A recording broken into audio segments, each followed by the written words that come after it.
World top rankings ఉన్న యూనివర్సిటీస్లో ఎలాంటి IELTS రాయకుండా ఫ్రీ ఎడ్యుకేషన్ అండ్ స్కాలర్షిప్ అందుకోవాలంటే కాంటాక్ట్ విదేశ్ కన్సల్ట్స్.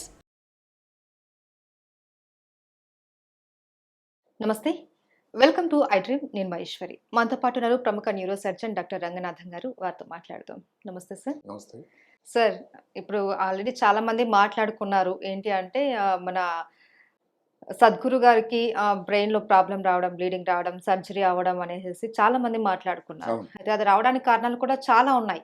కానీ ఈ బ్రెయిన్లో బ్లీడింగ్కి సర్జరీ మాత్రమే మార్గమా, లేకపోతే వేరే ఏమైనా ట్రీట్మెంట్స్ ఉన్నాయా? అది సర్జరీ అన్నది నిజానికి ఏంటంటే బ్లీడింగ్ ఏది సద్గురు గారికి వచ్చిన బ్లీడింగ్ని సబ్జోరల్ హెమటోమా అంటారు. అంటే మెదడు లోపల మెదడు ఉండగా దానిపైన సృష్టికర్త కొన్ని పొరలు అమర్చారు, లేయర్స్ అంటారు. అందులో ఒక దాన్ని జోరామీటర్ అంటారు, ఆర్కనాయిడ్, పయామీటర్. ఈ జోరామీటర్ అనేది ఈ పుర్రె భాగం వైపు ఉండేది, అన్నిటికంటే పైన. దాని కింద వచ్చే క్లాట్ని సబ్ జోరల్ అని అసలు నిజానికి. ఇది మామూలుగా అసలు అన్ని మేము మెదడు మీద చేసే అన్ని ఆపరేషన్లో తక్కువ క్లిష్టతరమైంది, చాలా తక్కువ సేపు అది. అతను కూడా లేకపోతే మరుసటి రోజే, అంటే మరుసటి రోజు కాదు 3 రోజుల్లో మాట్లాడాడు. 17వ తారీఖు సర్జరీ అయింది, 20వ తారీఖు నుంచి మాట్లాడడం మొదలెట్టాడు. అట్లీస్ట్ ఆయన ప్రెస్లో రావడం అంత అప్పుడే తెలిసింది ప్రెస్. అంటే అంత కాంప్లికేటెడ్ అయితే అంత తొందరగా మాట్లాడడానికి అవకాశం. అది ఒక ఎత్తు. అంటే ఏమిటి, దానికి 2 రంధ్రాలు వేసి తల మీద ఆ మధ్యలో ఉన్న దాన్ని ఫ్లూయిడ్ అంతా బయటకు తీసేయటం. ఇప్పుడు ఈ సబ్జోరల్ హెమటోమా గురించి 2 వివరాలు మనం తెలుసుకోవాలి. ఎక్కువ శాతం 65-70 అప్పుడే వస్తుంది. మెదడు తాలూకు సైజ్ అన్నది క్రమేణా తగ్గిపోవడం వల్ల ఈ మెదడుకి మనం చెప్పుకున్నటువంటి పుర్రె భాగానికి మధ్య ఉండే చోటు, ఖాళీ చోటు, దాని డెడ్ స్పేస్ అంటారు, అది ఎక్కువ అయిపోతూ ఉంటుంది. దానివలన ఈ ప్రాబ్లమ్స్ వచ్చినప్పుడు అది అవసరం సర్జరీ అనేది దానికంటే ముందు అసలు ఎందుకు ఈ ప్రాబ్లం వస్తుందని మనం ఆలోచించుకుంటే, మామూలుగా ఇంతవరకు ఏంటంటే ఈ మెదడు ఉపరితలం నుంచి, సర్ఫేస్ నుంచి కొన్ని రక్తనాళాలు, సిరలు వెళ్తూ ఉంటాయి, డ్రైనింగ్ వీన్స్ అంటారు. ఎక్కడికి? ఈ జోరా లోపలికి. జోరా అనేది పొరాన్ని మనం చెప్పుకున్నాం. ఆ జోరా లోపలికి డ్రైన్ అవుతూ ఉంటాయి, డ్రైనింగ్ వీన్స్ ఇవి. అదే సృష్టికర్త అమర్చాడు. అవసరం కూడా చెడు రక్తం అక్కడికి వెళ్ళి మళ్ళీ గుండెకి వస్తుంది, శుద్ధి అవుతుంది, అక్కడ నుంచి మంచి రక్తం మళ్ళీ వెళ్తుంది. ఇది ఒక పెద్ద వ్యవస్థ.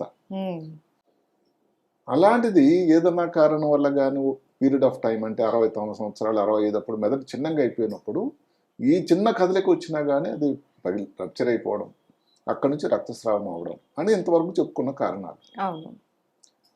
సరే కదా, ఇప్పుడు కూడా ఎక్కువ శాతం అదే. ఇప్పుడు కొత్త ఇన్ఫర్మేషన్ వస్తుంది, కారణాలు ఆలోచిస్తుంటే దాన్ని బట్టి ట్రీట్మెంట్ విధానాలు మారుతూ ఉన్నాయి. చూసారా? ఒకటి, ఇది ఇప్పుడు కూడా ఏమిటంటే ఆ రక్తనాళం సిరలు పగిలిపోవడమే కరెక్ట్. రెండోది ఏమిటి, ఒక చిన్న విషయం అందరూ గమనించాలి. ఏంటంటే ఇప్పుడు ఎవరికో చిన్న దెబ్బ తగిలింది, ఆ రోజు స్కాన్ చేయించుకోవడానికి వెళ్ళారు, స్కాన్ నార్మల్. అంటే మరి తర్వాత ఈ సబ్జోరల్ హెమటోమా రాదా అంటే రాదు అని చెప్పడానికి లేదు మన దగ్గర. కొన్ని 3-4 వారాలు, కొన్నాళ్ళు, ఒకసారి నెలల తర్వాత మళ్ళీ క్లాట్ తయారవుతుంది. అంటే మళ్ళీ ఒకసారి తీయించుకోవాలి ఎక్స్రే. అవసరం అది ఎప్పుడు బట్టి, పేషెంట్ ఎలా ఉన్నారు అన్న దాన్ని బట్టి. పేషెంట్ ఎలాగ ఉన్నారు, తలకి నొప్పి కానీ, వాంతులు కానీ, నడవడంలో తేడా కానీ, ముందు మాదిరి మనిషి లేరు, కంటి చూపులో తేడా కానీ, కన్ఫ్యూజన్గా ఉండడం, ఏది ఉన్నా కానీ దానికి ఒక లక్షణం అనమాట. మెదడుకు సంబంధించి ఏదన్నా ఉందా అని ఒక ఆలోచన అయితే డాక్టర్ గారికి వస్తుంది. దానికి టెస్ట్ చేయాలి. సిటీ స్కాన్ కానీ, ఎంఆర్ఐ కానీ జనరల్గా చేసే టెస్టులు ఇవే.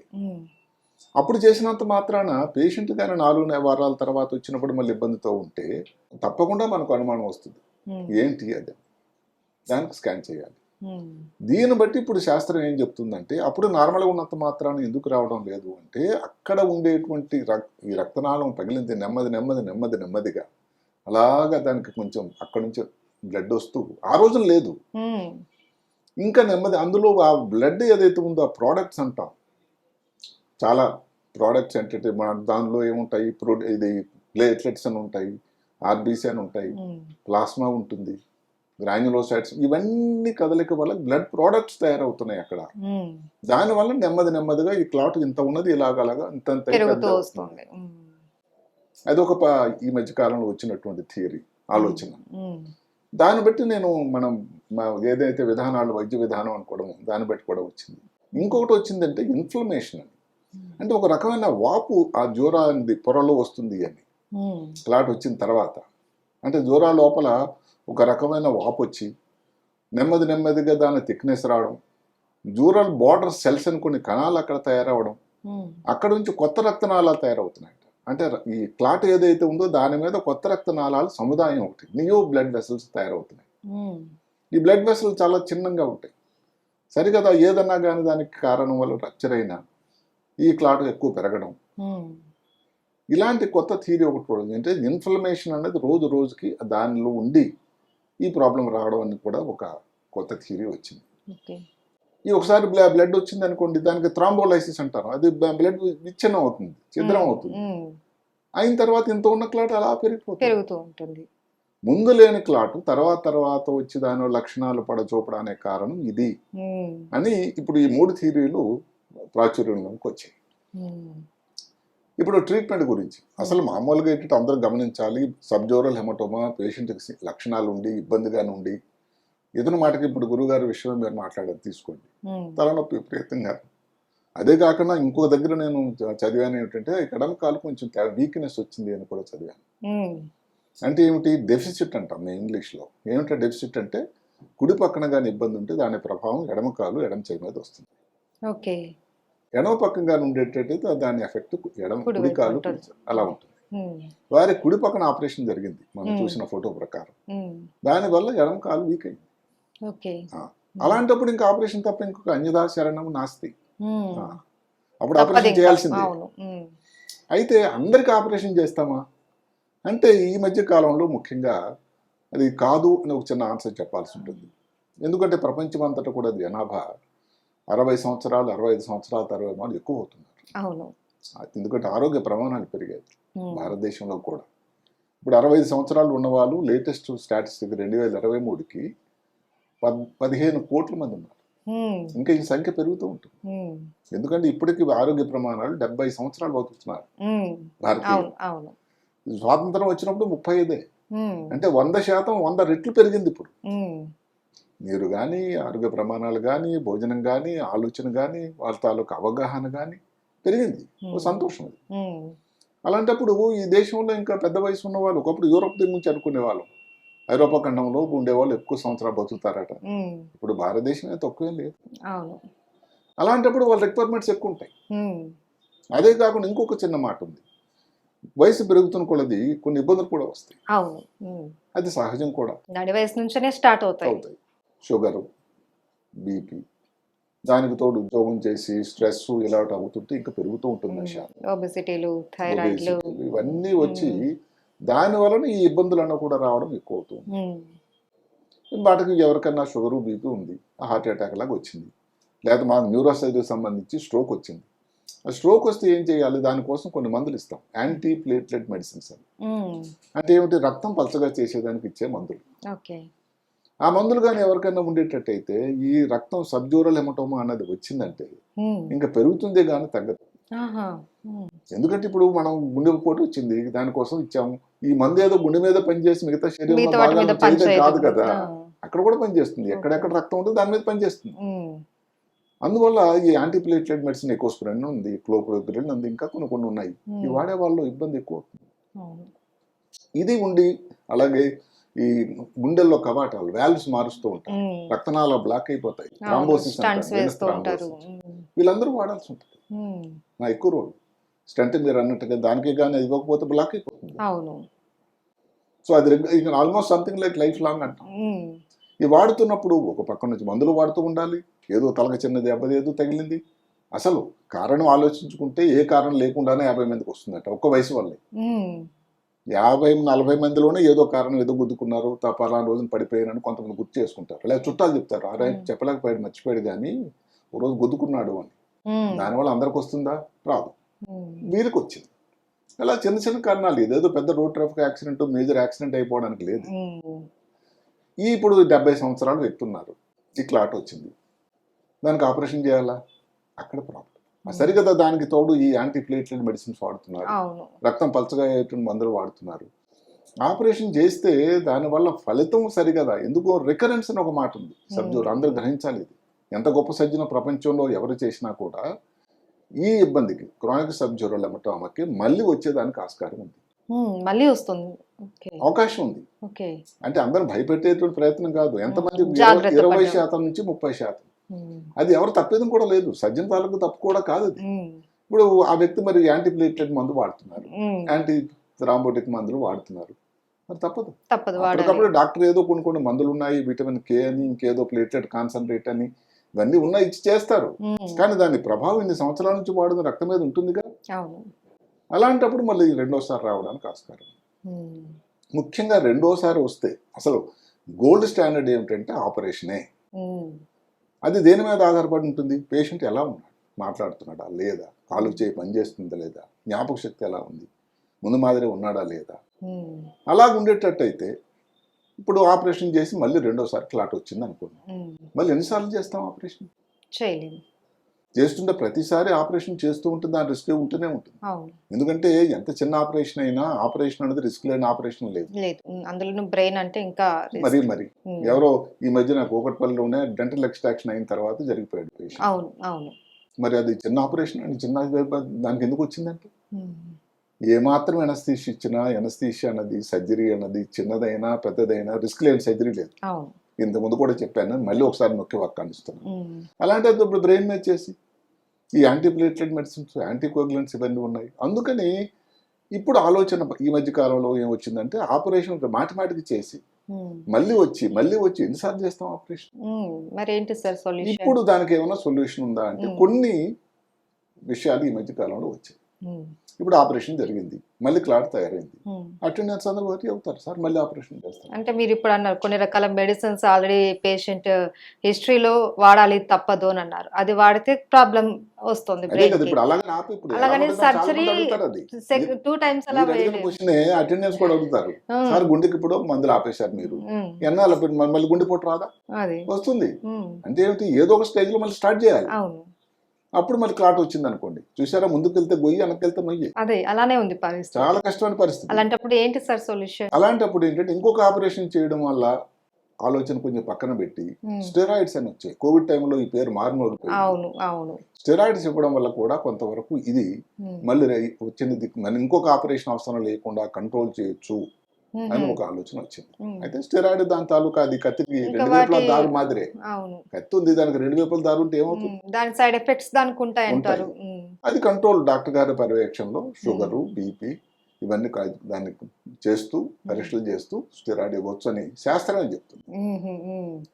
ఇంకొకటి ఈ మధ్య కాలంలో ఏమిటంటే ఎవరికైతే ఇలాగ రెండోసారి ముఖ్యంగా వచ్చింది దాన్ని ఆపరేషన్ అన్నది, ఆ పేషెంట్ 70 సంవత్సరాలు 80 సంవత్సరాలు, అటెండెన్స్ కూడా రెండోసారి ఆపరేషన్ కోసం రెడీ లేరు, ప్లేట్లెట్స్ యాంటీప్లేట్స్ అని చెప్పుకున్నవన్నీ ఉన్నాయి, కానీ వైద్యం చేయాలి.